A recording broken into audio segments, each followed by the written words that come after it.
Shalom semuanya, shalom, shalom. Malam hari ini sharing saya memang eh, agak sedikit berbeda, tetapi karena begitu menggores dalam hati untuk harus disampaikan, harus terjadi dalam kehidupan kita bersama. Mungkin agak panjang, tapi saya berusaha untuk menyampaikannya dengan sebaik mungkin. Nah, baik, inilah gambar yang sebetulnya menjadi eh, pembuka sharing saya. Pada waktu saya membaca ini ya, Menteri Bahlil mengatakan ekonomi 2023 itu gelap, tidak ada tanda kehidupan.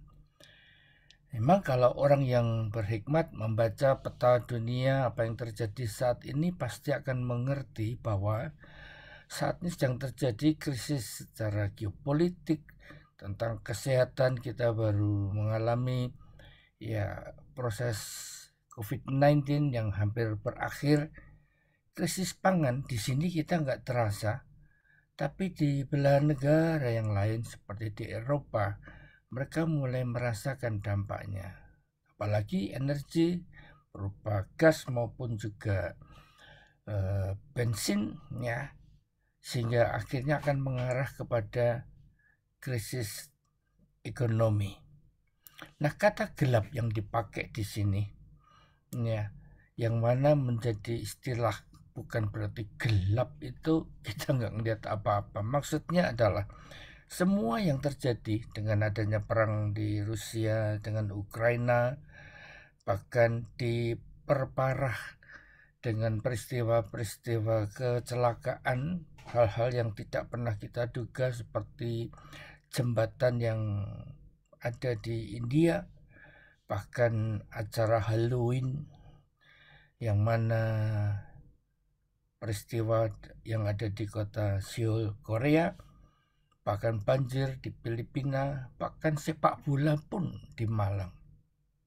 Ya, di Stadion Kanjuruhan itu menggambarkan bahwa sekarang ini skala daripada perkara-perkara yang terjadi itu sudah semakin besar. Angkanya nggak memberikan dampak kepada orang yang jumlahnya sedikit, tapi sudah mulai ratusan. Dan perlu dipahami bahwa peristiwa yang sedang terjadi di Eropa ini kalau berkelanjutan itu efeknya bisa panjang, bisa setahun, bisa sampai entah berapa tahun ke depan.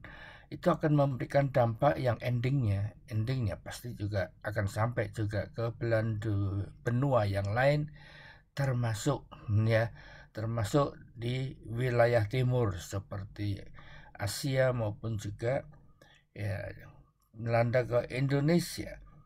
Nah, perlu dengan adanya berita seperti ini kita semua jauh hari mempersiapkan diri.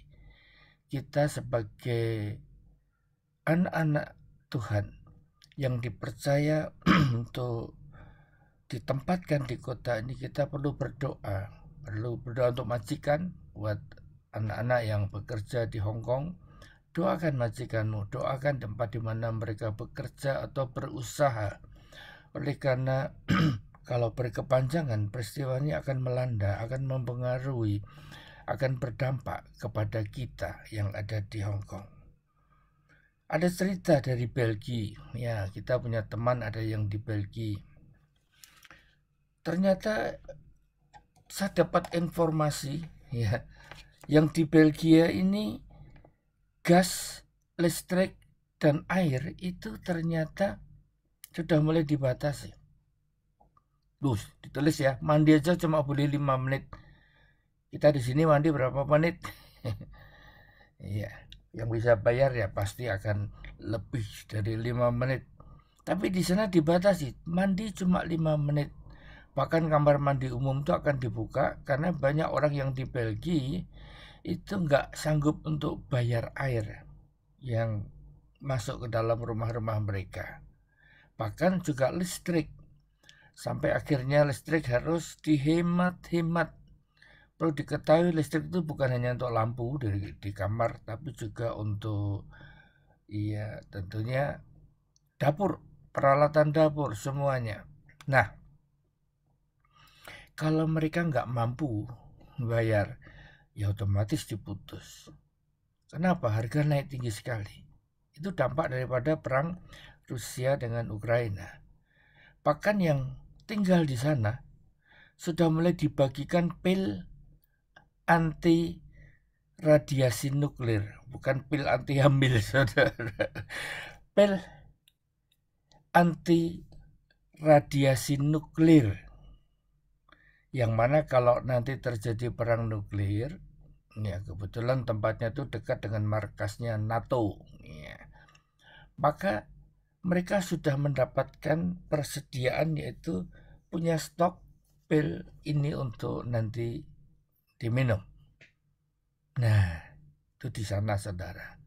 Di Hong Kong kita masih bisa minum pil vitamin C 500 mg, ya, yang lainnya. Kita nggak perlu pil anti radiasi. Nah, inilah berita yang kita perlu untuk responi. Apakah ini buat kita takut? Kalau takut, wah, ya buat apa saya harus tampilkan di sini? Sesuatu yang sedang terjadi semacam ini sesungguhnya perlu untuk membuat kita nih menyadari bahwa kita nih sangat perlu tuntunan hikmat Tuhan. Karena di tengah situasi yang serba tidak menentu seperti saat ini, ya, kita pasti akan dibuat Tuhan tuh untuk keluar sebagai pemenang. Hanya bagaimana kita bisa mendapatkan momentum ini, kita lewati menjadi umat pemenang. Tidak ada jalan lain kalau kita ini membutuhkan sangat akan tuntunan hikmat Tuhan di dalam kehidupan kita. Di menara doa yang bulan lalu kita mendengar informasi bahwa yang kita ini kalau nggak bisa dibuat menjadi jahat, ya, kita akan dibuat sibuk. Dua kata ini, jahat, sibuk. Memang saya coba renungkan, jahat, sibuk. Kenapa kok kita nggak bisa jadi jahat? Ya, kenapa saudara dan saya nggak bisa jadi jahat?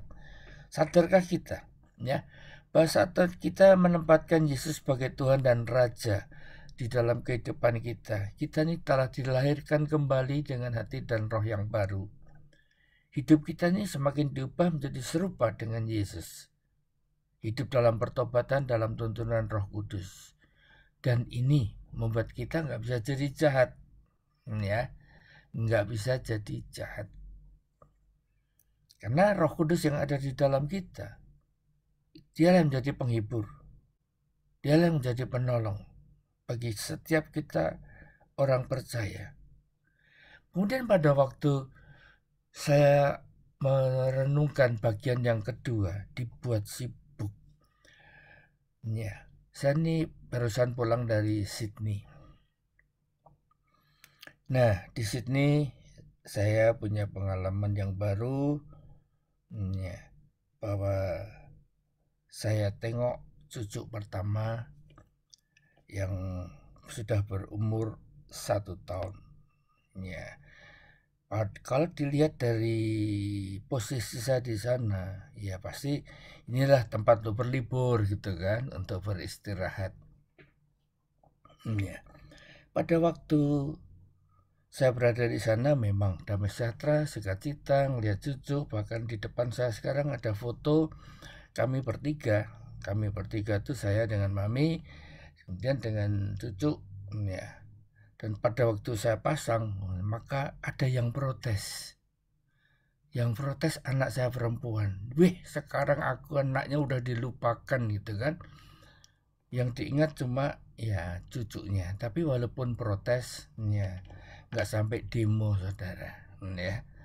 Nah, itu memang hal wajar kami menikmati keberadaannya bersama dengan cucu selama di sana. Dan pada waktu pulang, baru saya punya pengalaman yang baru. Pengalaman jadi single man.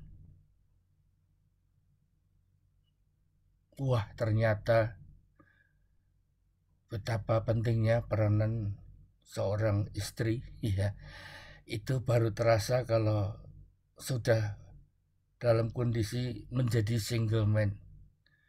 Maka pria-pria hargailah istrimu. Ya, karena mereka sangat memberikan pengaruh besar. Saya nggak tahu nih, kelihatannya kalau ditunda lama-lama saya bisa segera minta untuk kembali pulang ke Hong Kong. Itu sesuatu hal yang saya alami. Tetapi sekali lagi, sebetulnya ke Sydney itu adalah untuk beristirahat. Tapi di sana saya menemukan satu pengertian. Walaupun kita ditaruh di sebuah hotel yang mewah, kasurnya empuk, bantalnya nikmat untuk tidur, tapi kalau pikiran kita ini nggak istirahat, ya tetap, ya tetap kita akan sibuk. Jadi sibuk tuh bukan karena badan kita di satu tempat menikmati pemandangan yang indah, tapi sibuk tuh oleh karena pikiran kita. Nah, kalau kita melihat dalam kenyataannya, saya berangkat ke Sydney, saya bawa komputer. Artinya apa? Persiapan untuk sibuk. Hanya saya coba kendalikan. Saya kendalikan itu artinya jangan sampai saya di sana seperti memindahkan kantor yang dari Hong Kong pindah ke Sydney. Wah, saya bisa dikeroyok seisi rumah itu. Nah, jadi saya coba kendalikan kesibukan saya tadi dengan membagi waktu saya untuk bisa mengatur dengan baik. Saya bebaskan diri dari pikiran-pikiran yang memang nggak perlu. Ya, kalau sampai terjadi kemarahan, terjadi kebencian, itu kan mencekam, mempengaruhi pikiran seseorang yang mana membuat dia pasti semakin sibuk. Nah, pada waktu saya merenungkan, kenapa kok dibikin sibuk? Saya coba renungkan itu dan saya temukan jawabnya. Itu peristiwa Marta dan Maria yang amat sangat terkenal dalam Injil Lukas pasal 10. Ya, saya percaya semua pasti tahu bagaimana Maria itu duduk di kaki Tuhan dan terus mendengarkan perkataannya. Tapi Marta itu sibuk sekali. Ya, saya berharap yang namanya Marta lebih perlu mendengar supaya jangan sampai seperti Marta yang di sini. Ya, karena apa? Pada waktu sibuk melayani, sekali lagi, melayani siapa? Melayani Tuhan dan orang-orang yang ada di dalam rumahnya. Pada waktu melayani, dia berkata kepada Tuhan, "Tuhan, tidakkah engkau peduli bahwa saudaraku ini membiarkan aku melayani seorang diri? Suruhlah dia membantu aku." Dan kita memperoleh pengertian bahwa yang terbaik, yang harus kita ambil dan tak bisa ditarik dari hidup kita itu cuma satu, ya, yaitu duduk dekat kaki Tuhan dan terus mendengarkan perkataannya. Kalau enggak dibuat sibuk, maka saya mendapatkan pengertian bahwa kesibukan ini tanpa disadari adalah untuk membuat kita bisa jatuh dalam dosa. Duh, kok bisa? Di dalam kesibukan ini kita bisa mengandalkan kekuatan sendiri. Artinya, ini loh harusnya tuh begini, harusnya seperti ini. Bahkan tanpa disadari kita akan bisa menghakimi orang lain. Sehingga dari keadaan seperti ini, kesibukan itu ternyata memberikan dampak. Bisa kita jatuh dalam dosa, oleh karena mengandalkan kekuatan sendiri, bahkan sampai menghakimi. Kita perlu untuk mencoba merenungkan perkara ini, bahwa untuk tidak sibuk, kita mau duduk diam di kaki Tuhan seperti Maria, itu kita yang harus ambil keputusan. Saya ulangi. Untuk membuat kita ini duduk diam, itu adalah kita yang harus ambil keputusan. Mau sibuk atau kita mau ambil kesempatan itu untuk duduk diam di kaki Tuhan. Kita melalui perikop ini saya mendapatkan begini. Ada kesibukan yang bisa mendegradasi. Maksud mendegradasi itu menurunkan, mengurangi nilai kehidupan dan nilai pelayanan kita di hadapan Tuhan. Jadi kalau ada kesibukan yang bisa mendegradasi atau mengurangi nilai kehidupan dan pelayanan kita di hadapan Tuhan, kita perlu segera untuk meresponinya. Ya. Tuhan berikan firman 2 Korintus 10 ayat 5. Kami mematahkan setiap siasat orang dan merubuhkan setiap kubu yang dibangun oleh keangkuhan manusia untuk menentang pengenalan akan Allah. Sampai di sini dulu coba saya akan uraikan ya. Yang dibangun oleh keangkuhan manusia. Tolong ayat itu jangan ditarik dari layar. Saya ingin pakai ayat ini untuk supaya bersama-sama melihatnya. Saya coba memberikan satu pengertian begini. Marta itu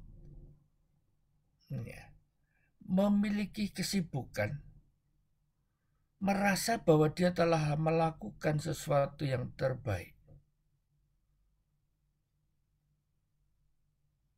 Dan untuk itu, dia protes kepada Maria yang duduk diam, yang sedang melakukan pengenalan akan Allah. Saya berharap teman-teman bisa nangkap.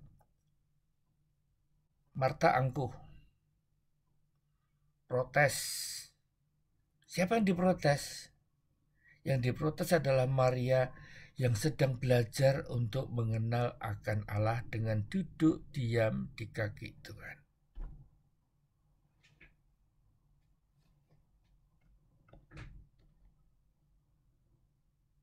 Saya berharap nanti dicerna ulang. Karena kalau ada yang sulit, itu memang kita ini perlu untuk mengulang, dan akhirnya kita menemukan betapa tinggi nilainya Maria yang duduk diam dan terus mendengarkan akan firman Allah yang keluar dari mulutnya Yesus. Itu pengenalan akan Allah ditentang oleh karena ada yang pribadi yang lain merasa diri bahwa aku ini melakukan yang terbaik buat Tuhan. Dari sini firman ini diakhiri, kami menawan segala pikiran dan menaklukkannya kepada Kristus. Dari dasar ayat ini, mari kita saring. Kita perlu untuk menemukan itu di dalam hati kita. Ya. Apa yang harusnya terjadi? Apa yang harusnya kita kerjakan? Untuk bisa mengenal akan Allah, nggak mungkin dengan kita lakukan sesuatu dengan sibuk. Itu hanya kalau kita bisa duduk mendekat dan mengenal akan Dia. Oleh karena itu, ambil komitmen untuk cari keseimbangan di dalam hal ini. Nggak mungkin apalagi gereja kita, GBI Hong Kong, ataupun juga keluarga ilahi. Kita semua yang ada di dalam Zoom ini udah terbiasa kalau melakukan satu kegiatan itu, wah, sibuknya bikin panitia, bikin rundown, bisa bikin pembagian tugas, bisa segala sesuatu, rasanya sampai detail kita kerjakan.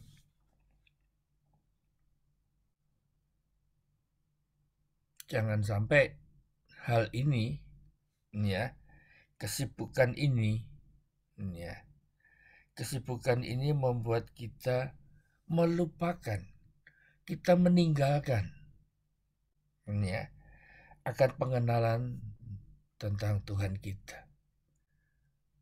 Oleh karena untuk menyeimbangkan gak ada jalan lain, cari Tuhan dan bangun keintiman.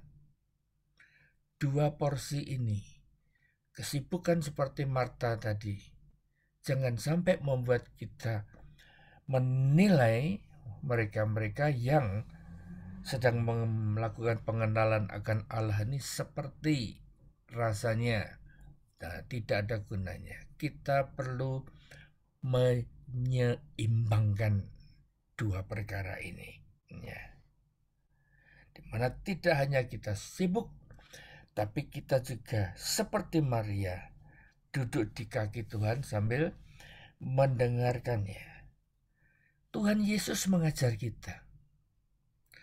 Dia sibuk, dikerumunin banyak orang yang rindu untuk mendengar dia sampaikan firman. Betul? Banyak orang yang membutuhkan mukjizat itu terjadi dalam kehidupan pelayanan Yesus sepanjang di muka bumi. Tetapi kita menemukan Markus 6 ayat 46 itu berkata, setelah ia berpisah dari mereka, siapa mereka itu? Orang banyak itu. Ia pergi ke bukit untuk berdoa. Ia pergi ke bukit pasti untuk menghampiri Bapaknya yang di surga. Setuju ya? Jadi kita meniru, mengikuti teladan yang diberikan oleh Yesus. Yuk kita pada waktu nanti kita melangkah di penutup tahun ini, semua gereja pasti sibuk dengan acara Natal. Semua gereja pasti sibuk untuk bikin persiapan ini dan itu. Nah, tetapi kita harus mengikuti apa yang Yesus lakukan. Di dalam kesibukannya tetap punya waktu pergi ke bukit untuk berdoa. Ya, mungkin di antara kita malam hari ini akan berkata gini, itu kan sudah, buktinya menara doa. Coba hitung, ada berapa hari kita lakukan menara doa? Seminggu mungkin bisa 7 kali tuh ikut doa melalui Zoom. Saya akan masuk lebih dalam lagi, ya. Saya ajak untuk semua teman-teman yang ada di Zoom ini mengevaluasi diri kita masing-masing. Jangan orang lain, ya, tapi diri kita masing-masing. Ada satu pertanyaan, pekerjaan yang paling membosankan itu adalah menunggu. Dan itu menunggu tanpa kepastian, ya. Menunggu tanpa kepastian itu paling membosankan. Contoh, itu pemadam kebakaran. Pemadam kebakaran itu diharuskan standby. Bahkan saya pernah dapat kiriman video melalui WhatsApp. Saya coba cari nggak ketemu. Coba kalau ketemu saya pasti akan putar.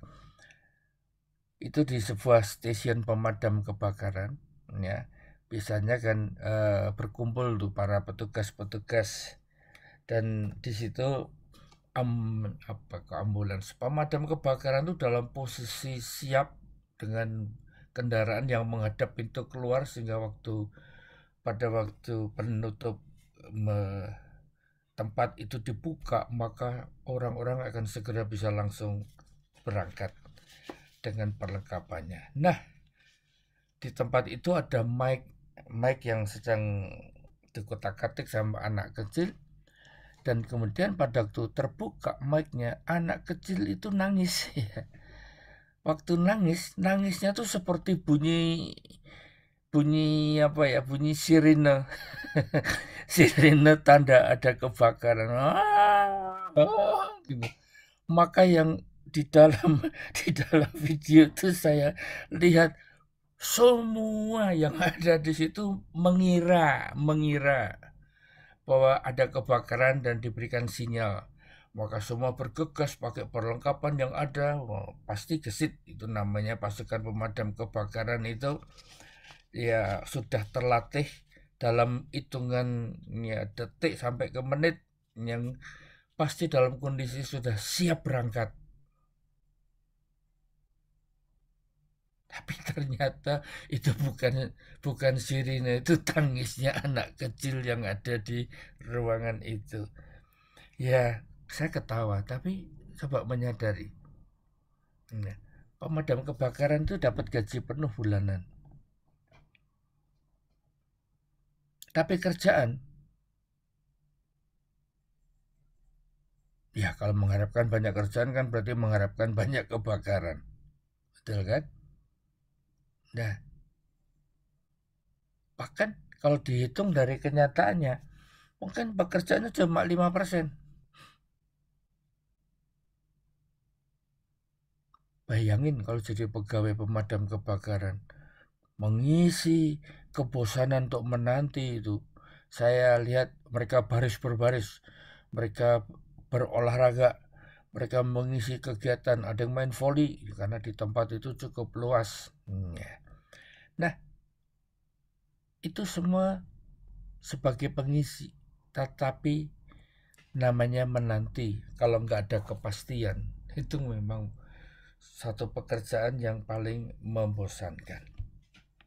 Nah, sekarang kita lihat tadi tentang kita ini diminta untuk intim sama Tuhan. Kita mencari Tuhan. Tuhan itu memberikan janji.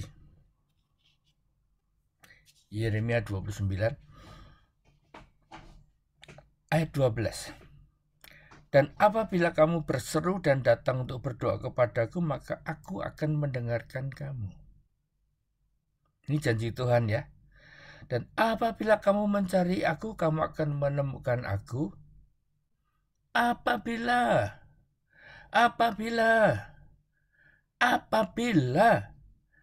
kamu menanyakan aku dengan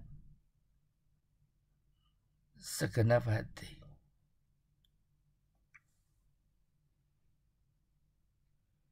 Jujur ya. Kita mencari Tuhan di Zoom nih.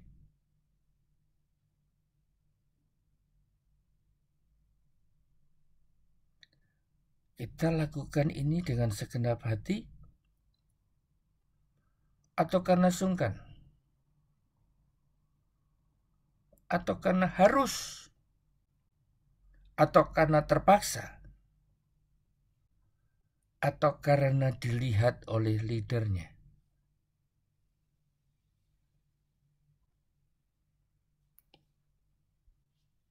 Yang tahu jawaban persis adalah kita sendiri. Pada waktu kita hari lepas hari, ya di tengah kesibukan memang kita bisa lupa. Tapi nanti saya akan berikan kiatnya. Ya. Pada waktu kita punya waktu saat teduh, ya, kita mendengar ayat ini, ya.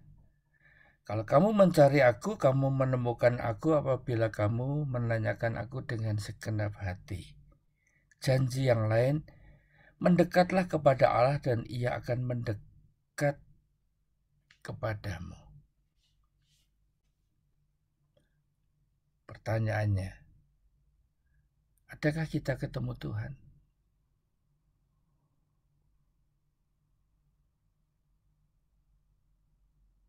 Kalau mencari tanpa ketemu,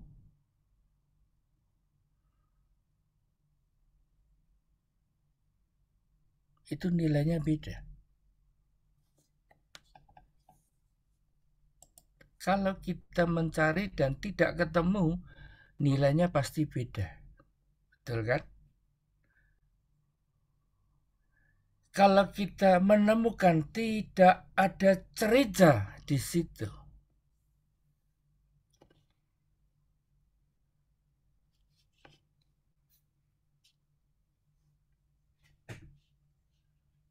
pasti juga nilainya akan beda. Betul? Kalau saudara bisa nangkap ini, ya. Ada janji kalau kita mendekat kepada Allah, Dia akan dekat pada kita. Kita mencari dengan segenap hati, kita akan menemukan Tuhan. Dan kalau ketemu, adakah pertemuan itu cuma bisu? Tidak ada perkataan apa-apa. Cuma senyum-senyum gitu. Ya bolehlah kalau memang itu dianggap sudah cukup. Tapi kalau kita mencari satu pribadi dan berusaha untuk bisa ketemu dan dia nggak ngomong apa-apa, aduh rasanya sayang gitu, sayang.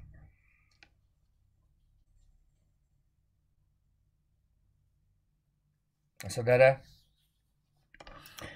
dari cerita ini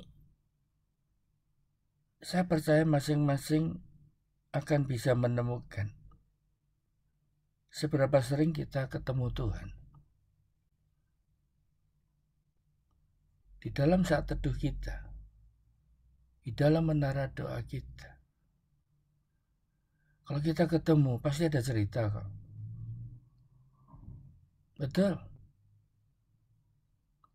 Coba ketemu Jokowi, udah berusaha untuk ketemu foto bersama, wah selesai itu cerita ke sana kemari, karena benar-benar ketemu.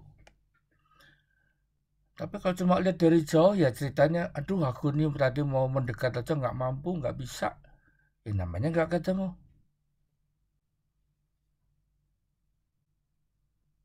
Apalagi kalau kita sibuk. Hari-hari ini, ya saya akui juga pikiran saya ini keseret dengan kesibukan. Benar? Kembali dari Sydney sampai di Hong Kong dan benerlah mulai kesibukan itu melanda. Ya. Melanda akan keberadaan saya di Hong Kong ini. Kita sedang mempersiapkan kebutuhan dana sudah hampir separuh, ya. Ucap syukur kalau sampai awal November sudah hampir 490, ya. 490 jiwa yang kita jangkau dengan hitungan satu orang 100. Memang saya menetapkan $100, itu bukan sebulan 100 saudara ya, jangan sampai saudara keliru ya. $100 tuh dari September sampai dengan Desember, 4 bulan itu sisihkanlah $100 di dalam 4 bulan ini untuk kita berdoa sebagai persembahan untuk minta 1 jiwa. Kalau 5 jiwa ya bikin 500. Si Tuhan sampai dengan awal November udah hampir separuh. Targetnya 100.000. Saya yakin bahwa nanti tanggal 25 Desember hari terakhir persembahan itu pasti akan lewat, ya. Udah itu iman saya, ya. Tapi di samping itu kita perlu untuk ya mempersiapkan di latihan nanti. Coba para penari yang sudah terpilih ya udah pasti akan mulai sibuk kita juga tim dekorasi pasti akan mulai memikirkan tentang peralatan yang dibutuhkan untuk dekorasi. Kemudian kita juga mulai berdoa untuk jiwa-jiwa yang kita undang.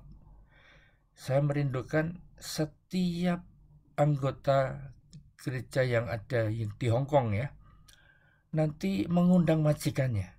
Perkara datang atau enggak, pokoknya diundang. Dan kita akan bikin surat untuk itu. Kita merindukan supaya mereka ya juga dimenangkan untuk Tuhan.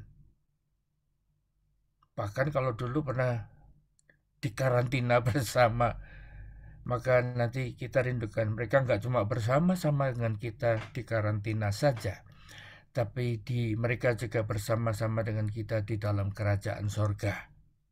Ya, amin. Ya, amin. Ya. Oleh karena keberadaan daripada semua yang ada di gereja ini, maka kita ingin membawa orang-orang di sekitar kita, di Rembang, ya, di Newcastle, orang-orang yang Tuhan taruh dalam sekitar kehidupan kita, rindukan. Mereka pun juga nanti akan bersama-sama dengan kita di surga. Ya. Nah, karena kita pasti sibuk sekali lagi 2 Korintus 10 ayat 5 ini saya bagikan, kami mematahkan setiap siasat orang dan merubuhkan setiap kubu yang dibangun oleh keangkuhan manusia untuk menentang pengenalan akan Allah. Kami menawan segala pikiran dan menaklukkannya kepada Kristus. Ini pertempuran, ini peperangan. Ini bukan satu perkara yang enteng. Kalau lihat kalimatnya aja, kita udah diingatkan menawan, menaklukkan. Apalagi tipe orang yang sibuk. Ya. Orang yang nggak bisa diem. Orang yang nggak bisa duduk lama-lama di kaki Tuhan. Kalau menara doanya onsite itu kelihatan sudah. Tikarnya pasti geser terus, kursinya pasti gerak terus. Nggak tahan untuk duduk diam.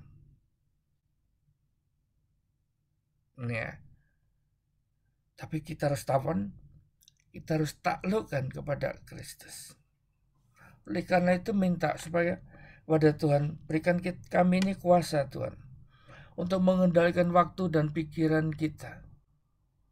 Selalu connect dengan Tuhan di mana saja dan kapan saja. Nah, ini perlu minta sungguh-sungguh sama Tuhan. Di mana saja dan kapan saja. Kita ini punya hubungan dengan Tuhan di tengah-tengah kesibukan kita. Saya ulangi. Ya. Di tengah-tengah pikiran kita ini membawa kita kepada sesuatu yang sibuk. Itu bisa sedang kerja, sedang menggoreng, sedang bersihkan rumah, sedang di depan komputer, sedang melakukan satu kerjaan yang kita harus selesaikan, entah apa saja. Itu oleh karena pikiran kita sedang bergerak.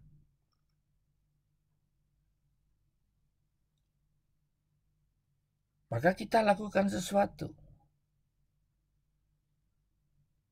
Saya rindukan semua. Ya, saya bagikan pengalaman saya.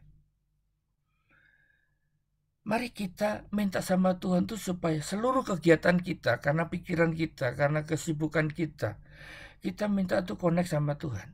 Nonton TV, connect sama Tuhan. Kita sedang naik pesawat terbang, connect sama Tuhan. Kita sedang pergi ke pasar, connect sama Tuhan. Mungkin ada yang berkata, mana bisa, nggak mungkin. Saya bilang, kenapa nggak bisa? Kau pernah jatuh cinta? Engkau punya satu pribadi yang kau cintai. Engkau pernah nyanyi siang jadi kenangan, malam jadi impian.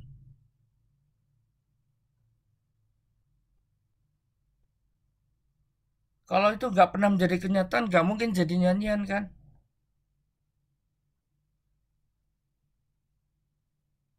Jadi bisa. Engkau sedang di depan komputer pun, engkau akan bisa connect sama Tuhan. Ingat akan Tuhan.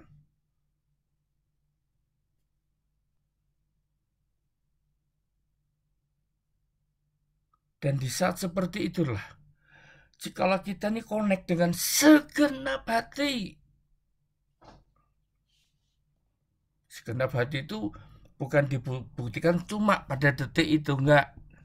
Karena kita mempunyai kebiasaan selalu coba menghubungkan kita, wifi kita ini koneknya sama sinyal dari sorga. Tuhan tuh mau ngomong apa, Tuhan tuh mau bicara apa, Tuhan ingin aku melihat apa. Pengenalan akan Allah. Saya percaya kalau kita membiasakan diri di tengah kesibukan ini, kita punya wifi itu on, connect dengan sinyal dari sorga. Saya yakin kesungguhan hati, kesegenapan hati kita untuk mencari Tuhan ini akan membuat kita menemukan Tuhan.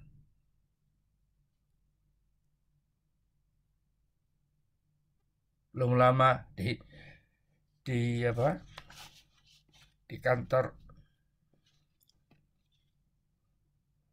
saya lupa, tapi sore menjelang mau pulang, hampir jam 6 saya ingat,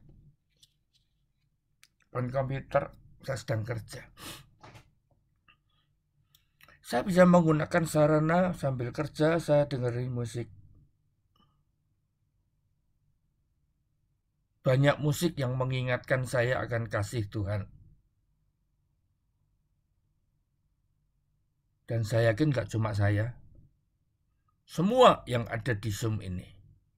Pasti akan ada lagu, pasti akan ada ya entah favoritnya siapa, tapi yang jelas itu membuat kita tuh jadi ingat akan Tuhan, ingat akan kasihnya Tuhan. Masing-masing gak sama. Saya percaya kalau saudara pakai HP pun juga bisa buka YouTube. Nah, di tengah seperti itu, saya ini ngomong sama Tuhan gini, Tuhan, di depan saya ini terlalu banyak list. Ya, kalau saya pakai istilah sedikit keren, things to do today. Itu daftar apa yang saya harus kerjakan pada hari itu. Orang yang dekat dengan saya pasti tahu akan kebiasaan saya. Saya nggak menggunakan gadget, tapi saya menggunakan kertas. Kertas itu bisa saya kantongin kemana-mana, saya nggak perlu repot buka, tinggal buka lembarannya, di situ semua tertulis. Dan pada waktu saya lihat itu semua, begitu banyak yang harus saya kerjakan. Kadang-kadang udah nggak miliki kemampuan lagi untuk mengingat, terlalu banyak. Dan pada waktu terlalu banyak, terus terang ada satu perasaan yang mengganggu itu. Dan saya sadar bahwa saya kehilangan hadirat Tuhan. Dan pada waktu lagu-lagu yang saya putar itu sampai kepada lagu yang mengingatkan saya akan kasih Tuhan, udah, bendungan itu kayak jebol. Bendungan itu seperti jebol, saudara. Saya nggak bisa tahan lagi, saya berdiri, saya berjalan di dalam ruangan gereja sendirian.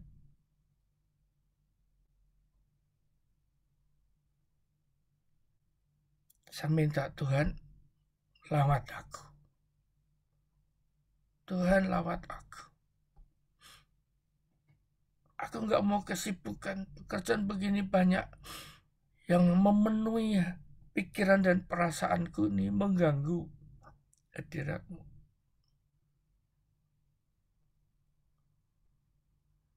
Dan saya mendapatkan itu dari Tuhan. Pagi bangun. Memang kesukaan saya bangun pagi. Saya belajar untuk duduk diam di kaki Tuhan. Dan itulah pekerjaan yang sebetulnya nggak gampang, saudara. Nggak gampang. Dan belum tentu pada pagi itu, setiap pagi saya menghampiri Tuhan itu, saya bertemu dengan Tuhan. Jujur, belum tentu. Apakah saya menyerah? Enggak. Kejar terus pada sepanjang hari. Hari itu enggak ketemu. Besok masih ada hari lagi. Saya enggak ingin kesempatan untuk bisa merasakan hadirat Tuhan itu lewat di dalam kehidupan saya. Karena itu sumber kekuatan saya, itu sumber pertolongan saya, itulah sumber hikmat saya. Bagaimanakah kita mengejarnya? Dengan segenap hati. Kalau hari ini nggak ketemu, ya udahlah, nggak ketemu. Ya besok nggak ketemu lagi, ya udahlah, nggak ada kerinduan, nggak ada satu keinginan yang kuat untuk mencari akan Tuhan.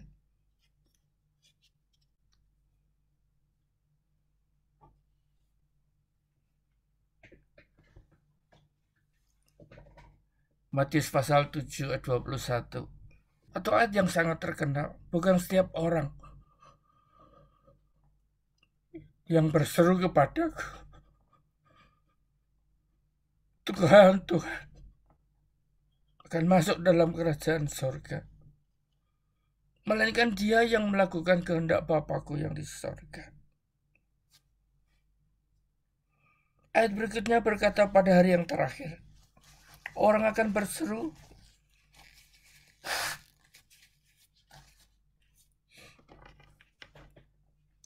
kepadaku, Tuhan, Tuhan, bukankah kami bernubuat demi nama-Mu dan mengusir setan demi nama-Mu dan mengadakan banyak mujizat demi nama-Mu juga?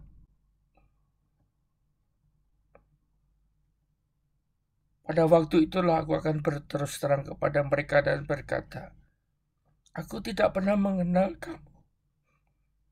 Enyahlah daripadaku, kamu sekalian pembuat kejahatan.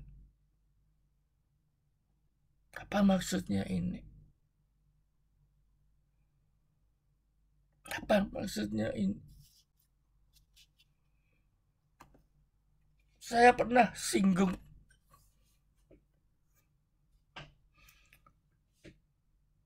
beberapa pertemuan sebelumnya. Ada satu rekaman suara berkomentar tentang Natal tahun lalu.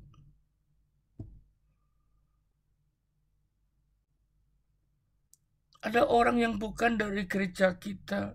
Dia datang di ibadah Natal kita. Begitu masuk di dalam ruangan di Wanchai Southern Stadium, bahkan dia bisa menyebutkan lagu yang dia ingat. Sambutlah Yesus. Tapi orang ini bisa merasakan itu hadirat Tuhan. Seperti inikah hadirat-Mu Tuhan? Wow. Wow. Kalau itu sudah terjadi di tahun yang lalu, bukankah itu tanda heran dan mujizat? Kita cuma latihan dan kita nyanyi, dan apa yang terjadi, orang bisa merasakan tuh Tuhan hadir.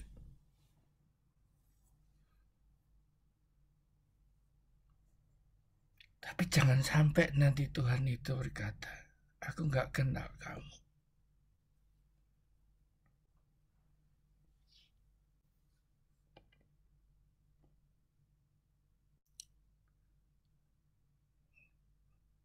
Dan Tuhan ingatkan, Kisah Para Rasul 1 ayat 8. Kamu akan menerima kuasa kalau Roh Kudus turun atas kamu. Kamu akan jadi saksiku di Yerusalem dan seluruh Yudea dan Samaria sampai ke ujung bumi. Kalau saya ambil istilah yang biasa dipakai Feli, anointing upon. Karena Roh Kudus turun mengurapi kita, maka ada kuasa. Lagunya sederhana, lagu yang biasa kita nyanyikan, tapi ternyata memberi dampak yang tidak biasa kepada orang-orang yang hadir. Saya rindukan itu juga terjadi lagi di acara Natal kita. Karena semua orang mendengar menjadi takut, lalu percaya kepada Tuhan. Tapi yang perlu untuk kita pahami adalah 1 Yohanes 2 ayat 27. Sebab di dalam diri kamu tetap ada pengurapan yang telah kamu terima daripadanya. Karena itu kamu tidak perlu diajar oleh orang lain, tapi sebagaimana pengurapannya mengajar kamu tentang segala sesuatu, dan pengajarannya itu benar, tidak dusta, dan sebagaimana ia dahulu telah mengajar kamu, demikianlah hendaknya kamu tetap tinggal di dalam Dia. Di dalam diri kamu tetap ada pengurapan, anointing within. Jadi pada waktu Roh Kudus turun atas kita, kuasanya bekerja, berdampak melalui apa yang kita kerjakan. Ini seperti pada Matius 7 tadi. Ya. Ayat 22, mengusir setan, mengadakan banyak mujizat, bernubuat. Tapi kita perlu ayat 23, jangan sampai kita tidak dikenal karena kita meresponi pengurapan yang ada di dalam kita ini, yang mengajar kita untuk duduk diam di kaki Tuhan, mengenal akan Dia lebih lagi. Tantangan buat kita sebagai penutup.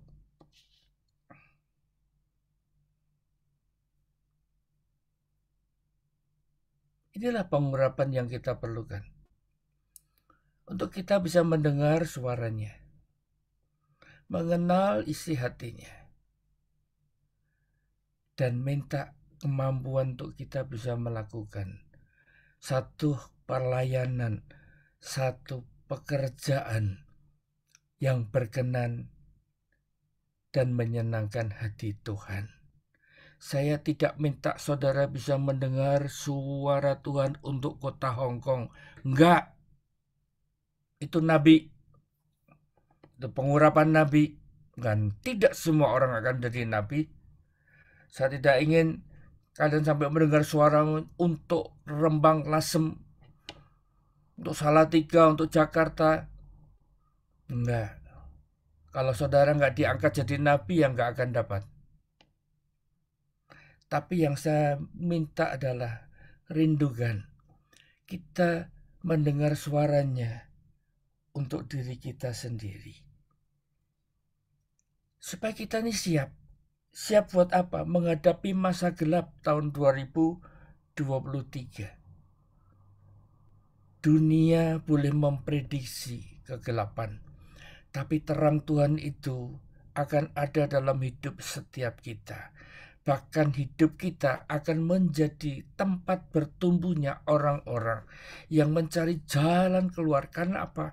Kita dengar suaranya Tuhan, kita tahu isi hatinya Tuhan, dan kita akan bisa membimbing orang-orang yang dalam keadaan membutuhkan akan Tuhan, saya percaya kegelapan itu akan membuat orang berteriak dan mencari akan Tuhan. Dan siapa yang akan dipakai? Saudara dan saya.